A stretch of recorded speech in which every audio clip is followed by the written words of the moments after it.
welcome to my senior project. My name is Lázaro, and as most of you might know, I love animals. And so when I started to look into what I was going to do for my senior project, I had absolutely no idea.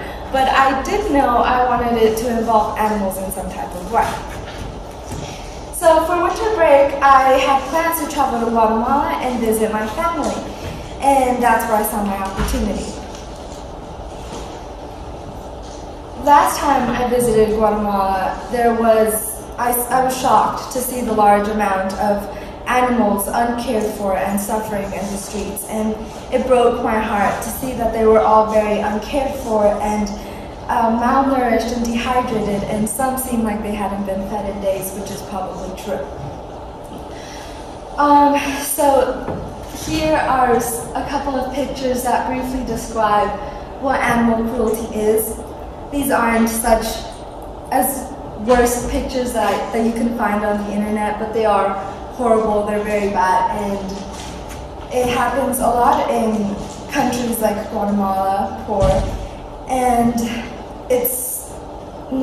Guatemala happens to be one of them. And not to bring all the main focus in Guatemala, a lot of Central America countries and South America countries, and in fact all around the world, including the United States, animal cruelty is a problem. And in fact here in the United States it's also very common. We just don't see it in our everyday lives like people in other countries do. But this problem has definitely gotten better in the last 4 years. I think because people have become more open to the fact that animals also have rights, and that they are also creatures that have emotions and feel everything just like we do. So not only are they caring for them more, but by taking them to the vet and getting them spayed and neutered, that is a very big help, but also by doing simple things like feeding them and giving them water. Here are some homeless animals I saw during my stay. Like I said, this problem has gotten much better during the course of several years. And in fact, it's reduced. The homeless animal population has reduced. And the few animals that are still in the streets enjoy living there genuinely. They have the liberty of doing whatever they want, whenever they want. They can sleep wherever they want. And people take care of them daily by feeding them and giving them water. And sometimes they even get shelters like this one right here. It's a little bit dark to see, but it's inside of a store and getting some shade. And so I wanted to choose this project because I wanted to do something, anything, even if it was small. But I wanted to use the possibilities I have, like being able to collect donations, and because I have such a great family that support me, and because I have the opportunity to be able to travel to a country like Guatemala. Even if it's something just making sure they are well fed, I wanted to contribute into helping these animals. This doesn't mean that there are no good people in the world. There are a lot of great people in the world that help animals and work together to support them in any way they can. In fact, I'm including my family in these pictures. They feed them, they love them, and everything they do, they love their animals. So some people believe that by feeding these animals, there runs the risk that the homeless animal population will grow, and that's possible, but not entirely true. Mainly what happens is because a lot of people don't spay and neuter their animals, that's when they go off into the streets, and that's when they reproduce. And mainly when the female dog comes back home and she's pregnant, a lot of the times the families don't want to care for another litter or other animals. So they just throw her out into the streets and do whatever she wants. They just want to get rid of her. So she can either survive, or the litter can die or survive. And when they do survive, that's when the population of homeless animals increase. So now to the beginning of my process. I had to decide what I was going to do, and I decided that I was going to collect donations and donate it to a local veterinary clinic or shelter, mainly a clinic, because as we can see, shelters don't really have shelters because all these animals are in the streets and don't get picked up. And with these donations, I was hoping to help the clinic provide more supplies or food, or mainly anything that the clinic needed to help care for these animals. So I started searching for an organization, and this is where I say I encountered a problem. I encountered a problem because most of the time, these organizations in Guatemala don't actually aim towards helping animals, and they advertise falsely, saying that they are going to help these animals and all the donations collected are going to be used to carry these animals. But that is not entirely true. Most of the time what they do is the donations they receive, they use it for their own uses and their own meaning. So I was going to avoid that problem. And finally, after a while of searching, I found one in Guatemala, which is an hour and a half away from where I was staying. It was a little bit far, but still doable. And like I said, I had to make sure that it was good, and that it was trustworthy, and that they actually had a purpose for helping these animals. So I contacted the organization and explained my proposal, and they agreed to help me. So I thought that I had found my organization that I was going to be helping, and that they were going to be helping me. But then suddenly I found one locally in the town where I was staying of Santa Catarina. It is a really small town, and right outside of Antigua, Guatemala. It's probably like half an hour away. And it has a population of 7,391. And it's filled with nice people who all contribute to helping animals in the community. And everything is very close together since it is a very small town. So it makes it really easy access for anything you want. Like if you run out of milk in your house and you need it, you just run 2 minutes and then you reach a store, and then in 2 minutes you're back home. So it's really easy to get things and move around, so it made it easier for me to do my project as well. So now back to my project. The clinic I found is called Amor Animal, which is part of a larger organization called Small Change for Big Change, founded by Lisa Mitchell in April of 2012.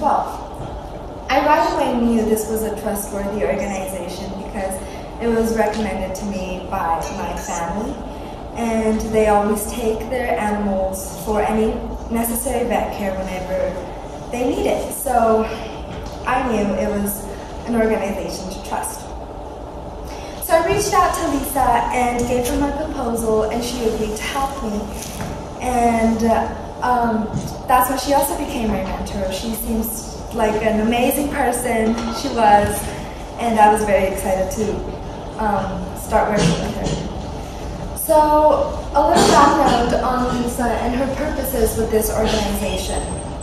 Their main goal is to help without hurting, with a focus of sustainability and education for people who are willing to change their future.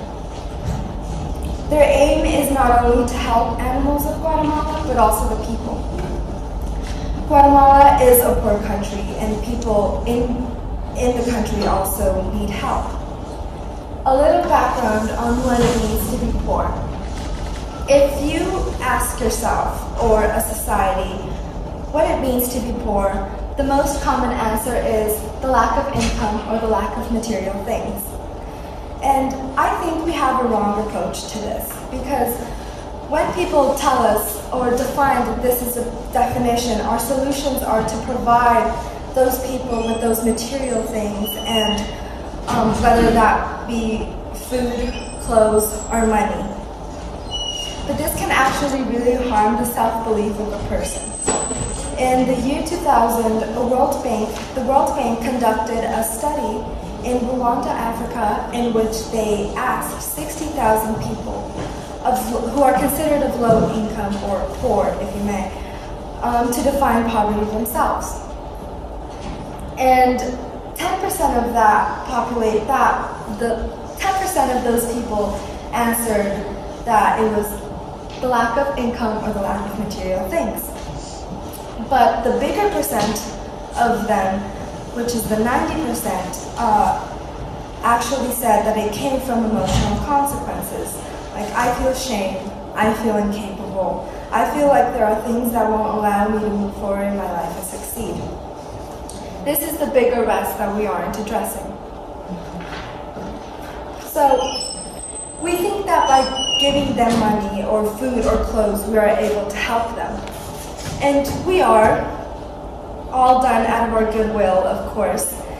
And what small change for big change does is they focus on trying to help them, not just by giving it to them, but by earning it and influencing their self-worth. Because when people work to earn their things, work to get their things, they learn to value it more and more, rather than if they just receive it, it's just something that they received for being poor. Small change for big change has smaller projects. Some of them are preschool, agriculture, women's cooperative, culture classes, scholarships, the love of bees, economic development, future girls, chicken plus fish, and Amor Animal. So, background on Amor Animal. Amor Animal mainly focuses on mixed breeds because they are not trying to take the job away from other private clinics. So they try to keep it to just helping dogs in the streets and mixed breeds. They also offer low-cost veterinary care to all local pet-owning families who can't afford to take their pets to a local clinic, to a private clinic, And they provide free care to all the local street dogs, and they spay and neuter and give vaccinations and any other necessary vet care that the pet might need. And they also find forever families for abandoned animals. And even Lisa herself is a mother to all rescues. So now came the process of advertising and collecting my donations. I immediately began to ask friends and family, and I made a flyer with detail to give to donors when they would donate. That way, where everything was thoroughly explained, because I also wanted them to know that their money and their donations was being used for a good cause and not for anything else. So the time came when I had to travel to Guatemala, and I needed to find a way to transfer and exchange the money. I could have just taken it from here and exchanged it over there, but sometimes a bank account is needed, especially in the town where I was going. So I decided to just send it from here, and my family members would pick it up over there already exchanged into quetzales, which is the Guatemala currency.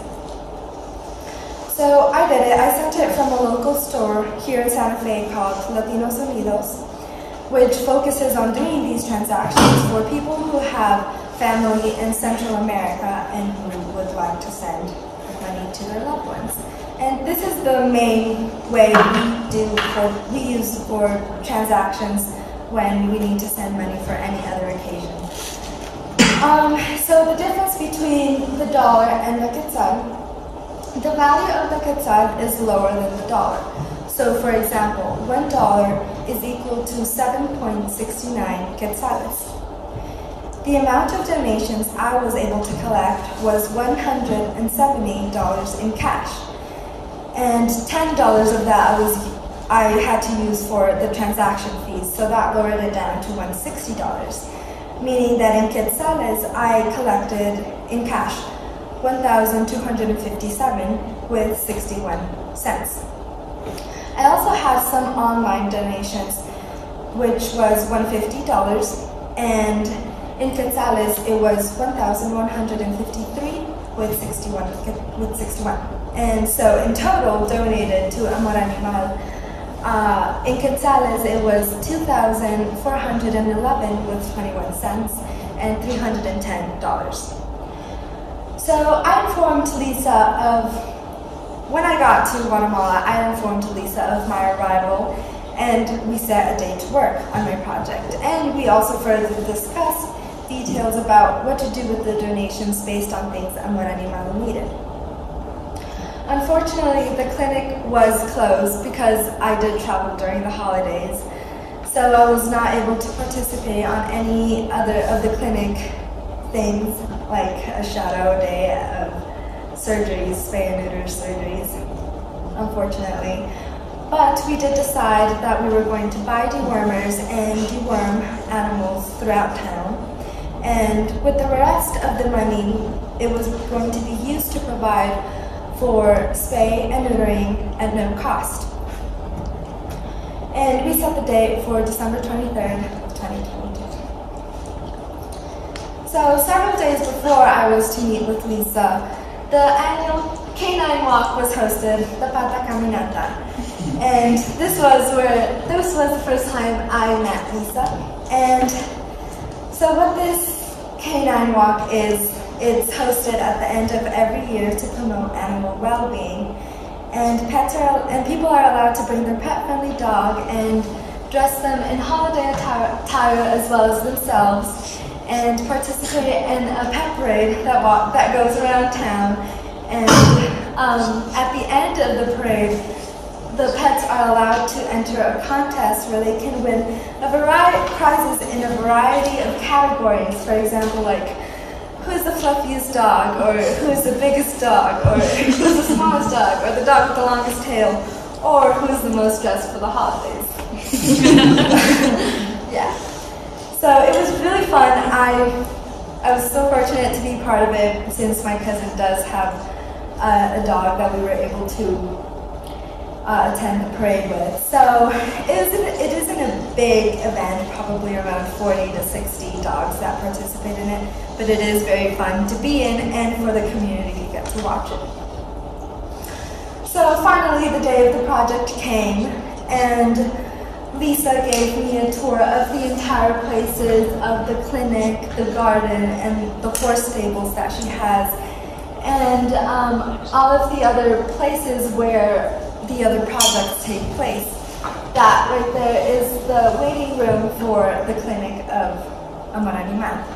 And all of the other places here are where the other projects take place.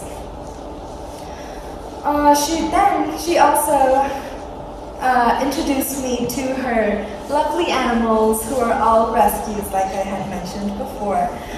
She has 8 dogs. She currently has 8 dogs, and which are Clementine, Olivia, Angus, Sammy Boy, Kiddo, Pepper, Coco, and Mango.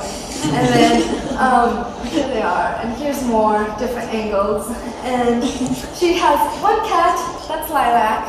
Then she has 2 new members to her family, 2 piglets, Waffle and Pepita. They're cute, And she has 1 horse, Tekka, and 2 donkeys, Hazel and Ginger. Yeah. That's mom I want to be.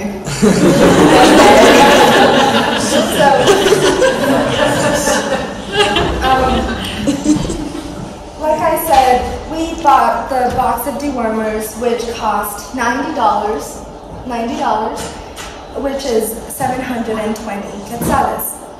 And inside that box, there was 50 smaller boxes, and each of the boxes contained 2 tablets. So in total, the whole box contained 100 dewormers, tablet dewormers. So we chose to go with tablets instead of injections. There are various ways to deworm an animal, and tablets and injections are a few. So we decided to do tablets instead of injections because it was more convenient, since our goal was to deworm as many animals as we could. And giving vaccines just takes more time in general, and typically vaccine dewormers are more expensive, and also walking around town with needles in our pockets was not very appropriate. And also because giving injections to a dog in its home is not very comfortable either. So that's that. A little background on deworming and how often a pet should be dewormed. It is very necessary to deworm your pet because it will prevent them from getting any parasites, especially if they like to be outside or if it's an outdoor pet. It is very recommended to deworm your animal. And it will keep them healthier, and it will also prevent them from spreading any of the parasites or diseases they have onto you. And especially if you like to give them kisses. I know I do.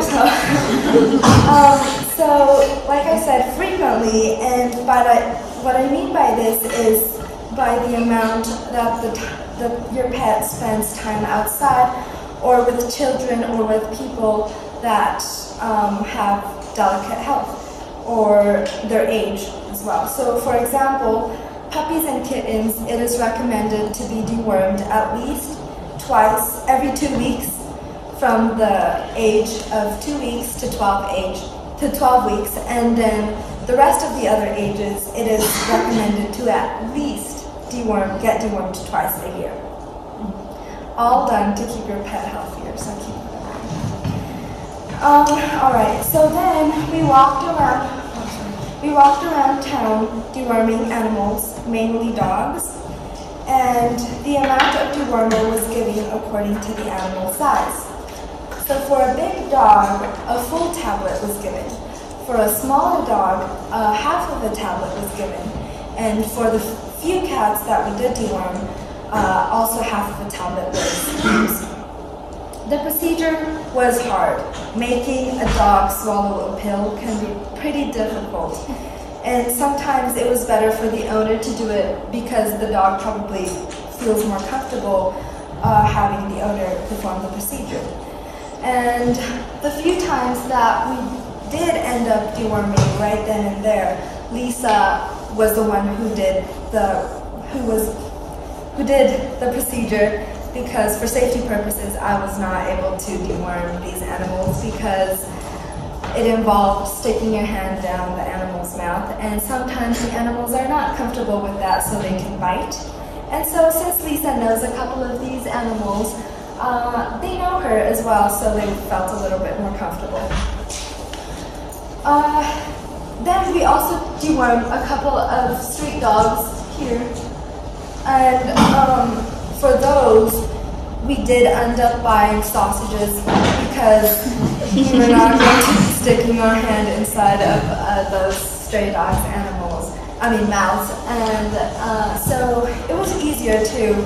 We just insert the tablet in the sausage and give the sausage to the dog, and the non-picky ones would eat it straight up. But since a lot of the community does feed the animals, they get very picky with their food, and so they can taste out the medicine, and they only eat the sausage and leave out the dewormer. So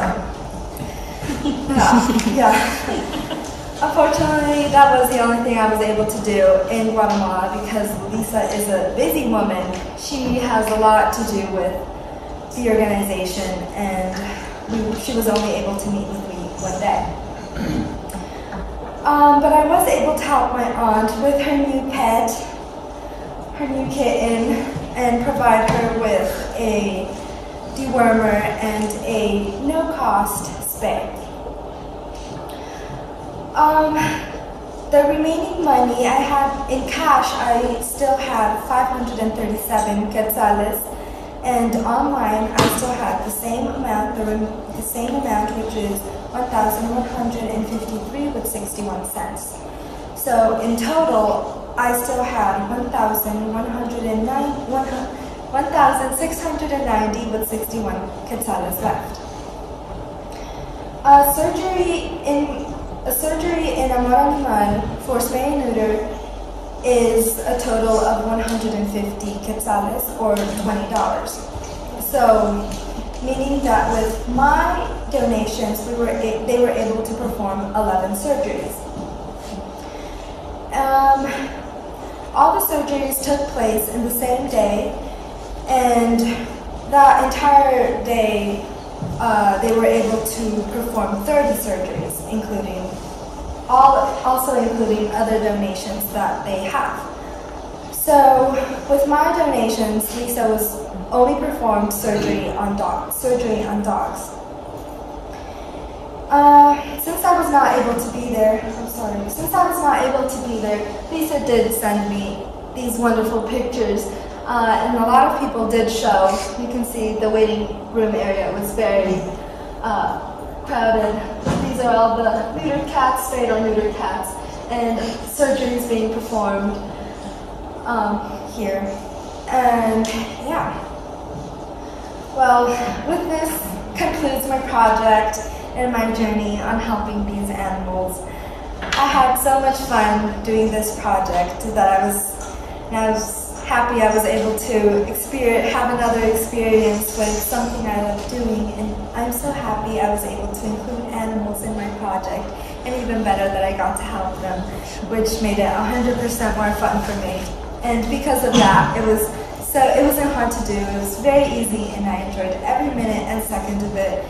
And I will for sure be doing something like this, or even bigger in the future, for Amor Animal. If you would like any have further questions or would like any other information about Amor Animal and Lisa and her crew and the purposes of these organizations, feel free to visit bigchange.net. You will find everything you need to know about Lisa and this organization. And if you ever decide you want to travel and visit the country of Guatemala or the town of Santa Catarina Barahona, this organization also helps you coordinate details from airport pickup to hotels, to family stays, to Airbnbs, several classes and activities that you can do during your stay in the town of Santa Catarina Barahona or in the country in general. And if you are interested in making a change in the life of these animals, this is a great opportunity to do so by, once again, through bigchange.net. You can donate. A small amount goes a long way, and it helps these animals greatly. I would like to thank, I have several thank yous. First of all, I would like to thank my mom and my dad for always being so supportive in making this trip possible, and for spreading the word that I was collecting donations, and for my brother for being part of one of my slides in there. I don't know if you saw. And I would like to thank everyone who donated, because without the donations, I would have not been able to do this project at all. This was the main thing of my project, and you helped a lot of animals in great ways, and I really thank you for that. I would like to thank my teachers and Mr. Sharada, of course, for being very helpful and having great answers to my questions, and to my fellow classmates for being great resources when I needed ideas for formatting my project. And of course, I would like to thank Lisa Mitchell for making this opportunity possible, and because she was able to help me even from a long distance apart. And I learned a lot from you, Lisa, and I hope I get to work with you again someday, and probably in a project like this or even bigger in the future. And lastly, I would like to thank all of you for coming and listening to my presentation on supporting a veterinary clinic in Guatemala. Thank you.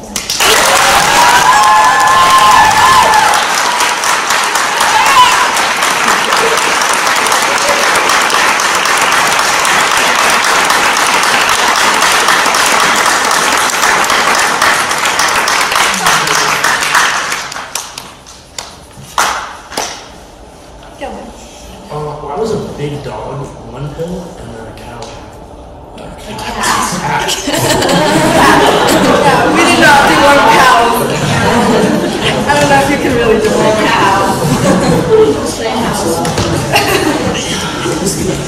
Yeah, don't worry.